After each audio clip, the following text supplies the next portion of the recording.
بسم اللہ الرحمن الرحیم۔ اللہم صلی علی محمد و علی آل محمد۔ پاکستان اپنے قیام کے 1 سال بعد سے ہی اولمپکس گیمز میں شریک ہونا شروع ہو گیا تھا۔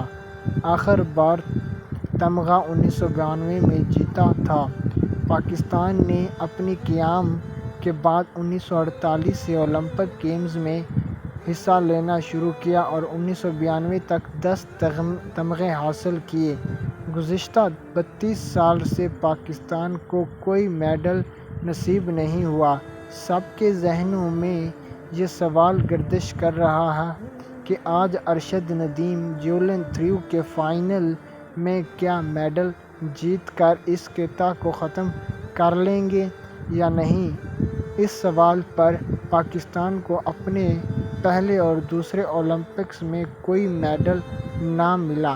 تمغہ نہ جیتنے کا جمود 1956 میں ٹوٹا جب عبدالحمید کی قیادت میں ہاکی ٹیم سلور میڈل کی حقدار بنی۔ اس سے اگلے روم اولمپکس 1960 میں پہلا گولڈ میڈل حاصل کیا۔ انہی گیمز میں انفرادی حیثیت میں محمد بشیر نے ریسلنگ میں کانسی کا تمغہ جیتا، جبکہ انفرادی حیثیت میں دوسرا اور آخری 1988 کے سیول اولمپکس میں حسین شاہ نے باکسنگ میں برونز جیتا۔ جبکہ پاکستان کے قومی کھیل ہاکی نے عروج دیکھا تو Tokyo Olympics 1964، Mexico Olympics 1968، Munich Olympics 1972، Montreal Olympics 1976، Los Angeles Olympics 1984 اور بارسلونا اولمپکس 1992 میں 2 گولڈ، 2 سلور اور 2 برونز میڈل حاصل کیے۔ 1992 کے بعد سے 7 اولمپکس اور 32 سال گزر چکے ہیں اور میڈل کا انتظار راہ طویل ہوتا چلا جا رہا تھا۔ پیرس اولمپکس میں ارشد ندیم جیولن تھرو کے موقع پر حاضر ہوئے۔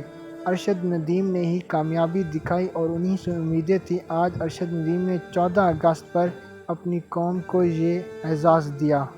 ارشد ندیم نے اس گیم میں 92 میٹر دور پھینک کر دنیا کا بڑا ریکارڈ قائم کر دیا۔ ارشد ندیم نے 14 اگست پر پاکستانیوں کا سر فخر سے بلند کر دیا اور پاکستانیوں کی ایک ایسے دور میں خوشی کی لہر دوڑا دی۔ شکریہ ارشد ندیم، آپ نے ایک بار پھر پاکستان کا نام دنیا میں دوسروں کی طرح روشن کر دیا۔ اگر آپ کو ویڈیو اچھی لگی تو پاکستان کے خاطر سبسکرائب، لائک اور بیل آئیکن کا بٹن بھی دبانا، کمنٹ بھی کر دینا، اپنی رائے کا اظہار کرنا تاکہ اور آپ کو نیو اپڈیٹ ملتی رہے، اس لیے آپ سبسکرائب کر دینا اور میری بھی امداد ہو جائے گی۔ بہت بہت شکریہ۔